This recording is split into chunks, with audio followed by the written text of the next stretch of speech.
Thank you. To my council colleagues, staff, and the public, I'm very excited to be a part of this process today.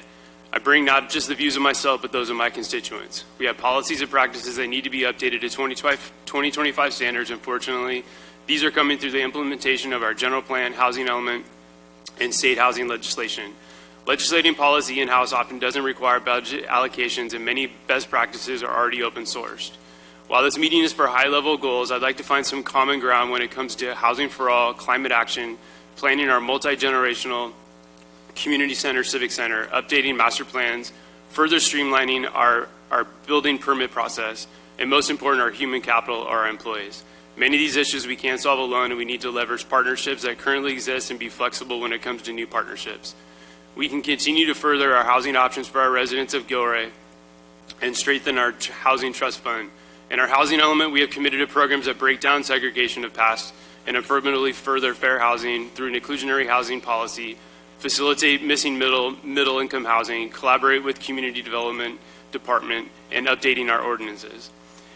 We must work towards housing equity. The consequences of failing to effectively and aggressively confront this crisis is hurting our residents, robbing future generations of the chance to call Gilroy home, stifling economic opportunities for workers and businesses, worsening poverty and homelessness, and undermining our environmental and climate objectives.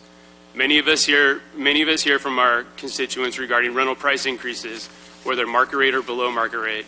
We can use our local control to place a cap on the annual rent increases through a rent control ordinance, or leave it be and allow the property owners to increase their rent to the state max of 10% annually to our constituents.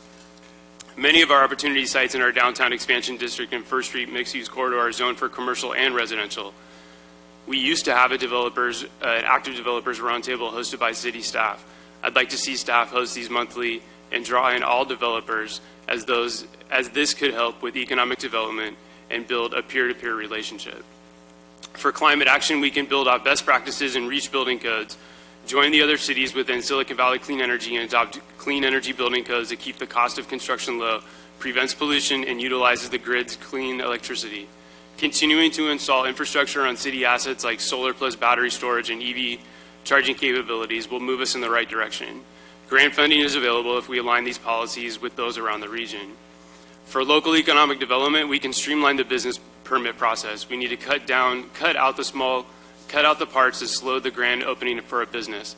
After completion of the building checklist, the business should be allowed to open and not prevented from opening their doors based on subjective findings and a laundry list of requirements that don't apply to Gilroy from our outsourced plan checkers.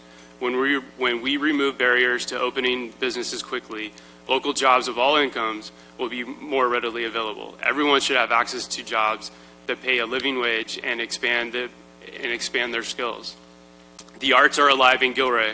Today we have a monthly arts roundtable, third Friday art walk, Chalk Fest, La Frenda Festival, and the doors continue to open.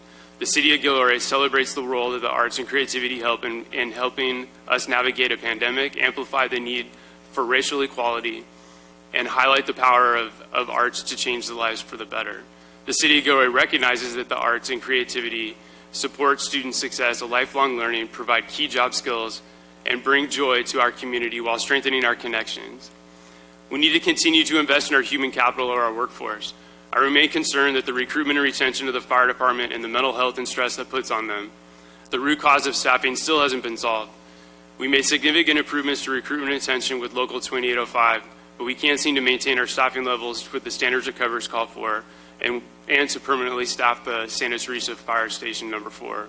The 2% at 60s CalPERS retirement offered to our fire department is the worst in the state, and I think we need to continue to pursue consolidation with a larger entity. Members of this city council get a better CalPERS retirement, which is 2.5 at 55.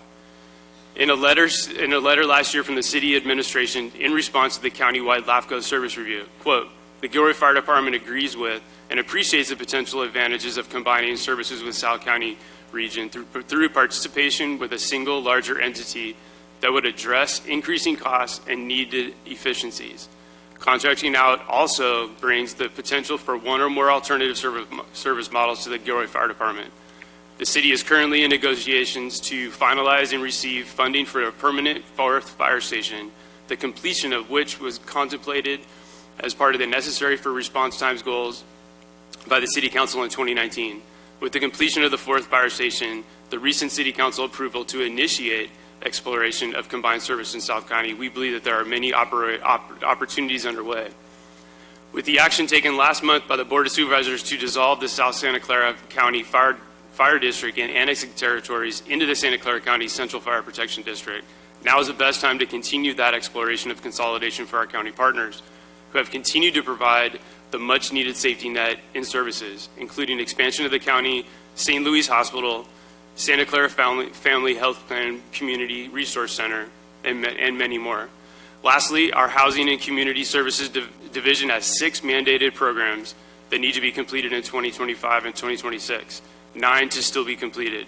We can't allow our housing element to become decertified and open ourselves up for more builder's remedy projects. Our Public Works Department has many capital improvements projects that they are working on, from expanding or fixing our critical infrastructure. Finding the solutions to hire a senior civil engineer to manage these projects is essential. All of these legislative changes will make Gilroy more livable for all, and the path forward is clear to me. I look forward to working with everyone over the next 2 years. Thank you.